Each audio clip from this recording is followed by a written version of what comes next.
Today we're doing another installment of the Should You Buy series. This time we're on the newest survivor coming to the game, Felix Richter. As always, we'll be covering his character model, teachable perks, and whether or not he's suited to newer or more experienced players. So if you're interested in the upcoming DLC, then keep watching. Before we get into it though, we have just hit 6,000 subscribers on YouTube, and we have a goal of reaching 15,000 by the end of the year. So if you aren't already subscribed, then if you'd consider doing so for the future installments just like this, then I'd greatly appreciate it. Also, if you weren't already aware, I'm a full-time partner Dead by Daylight streamer over on Twitch, so if you want to interact with me directly and ask any further questions about this series, then feel free to do so at twitch.tv/EarthToLydia. Anyway, let's get into it. First, we're gonna go over his character model. He's hot!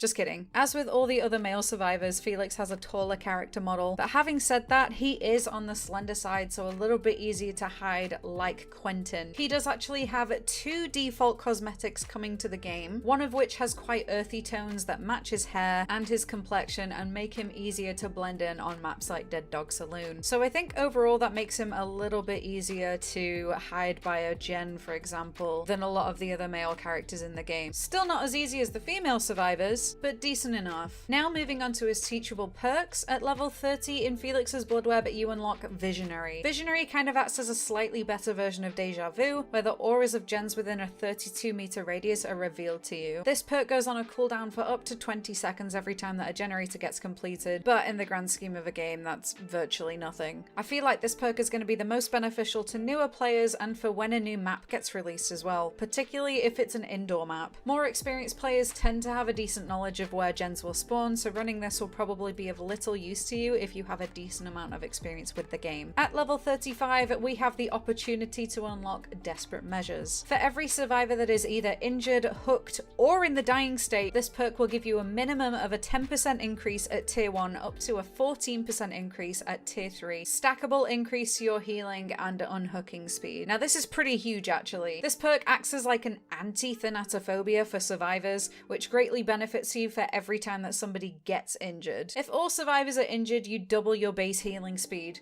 That means that you can heal a health state in a matter of seconds. It's hard to say who this perk would work for the best, because in all honesty, you can see a huge benefit to this at all levels of play. Having said that, you've got to be a little bit more aggressive when you're the one on the team that has an advantage like this.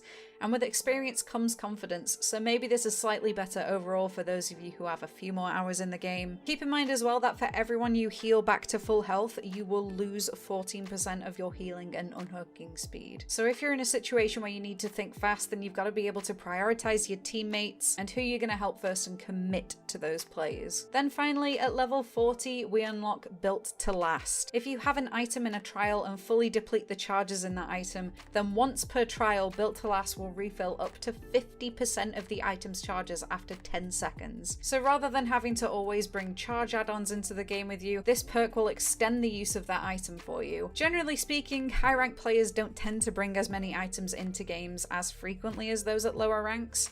Also, for brand new players who may not be as proficient with skill checks, this perk can make up for any missed skill checks on a 16 charge medkit and will help you still get a full self heal out of it if needed. Having said that, each player is different, and if you're somebody who either brings in items a lot or likes to run a looting build, then this would be a nice addition for your build. So overall, who is he suitable for? This one's a little bit harder to place than usual, as you'd use various parts of his kit throughout different stages of your Dead by Daylight career. The thing about Felix is that there are different aspects of him that would complement a Dead by Daylight survivor regardless of how long that you've been playing or whether they play with friends or solo. If I had to confine recommending him to one demographic in particular, I think you'd get the most use out of him as a beginner, but not everything right away. When you're trying out or learning a new map, using perks like Visionary and Built to Last will come in handy. However, as you progress with your game knowledge, you'll still find his perks useful in different ways, and you'll gain more confidence to use these perks more skillfully and in clutch situations rather than passively. You'll also be a little bit better at working with a male character model and where you can be seen or hit from. So really, he's kind of a survivor that you can have from very early on in the game and still be using him for several months to come. More experienced players at the game won't see much use for the likes of Visionary. Also, if you're on comms with friends, then you find that you probably won't need it ever. So if you're more experienced, you might not make the most out of every part of his kit, but he definitely caters to players at all all stages of their experience. He also has something for the altruists as well as the ones doing the objectives, and in all honesty, I really like that the newest survivors are catering more to people of every playstyle. So do you think you'll be getting Felix? Please feel free to let me know in the comments section, and make sure to suggest who you want to see the next episode on. If you enjoyed this video, please be sure to leave a like and check out the other videos in the series. Anyway, that is all for this video. As always, the links to my other social media, including the link to my Discord server, are in the description box below. Be sure to follow those to find out when the next upload will be, and thank you all so much for making it this far into the video again.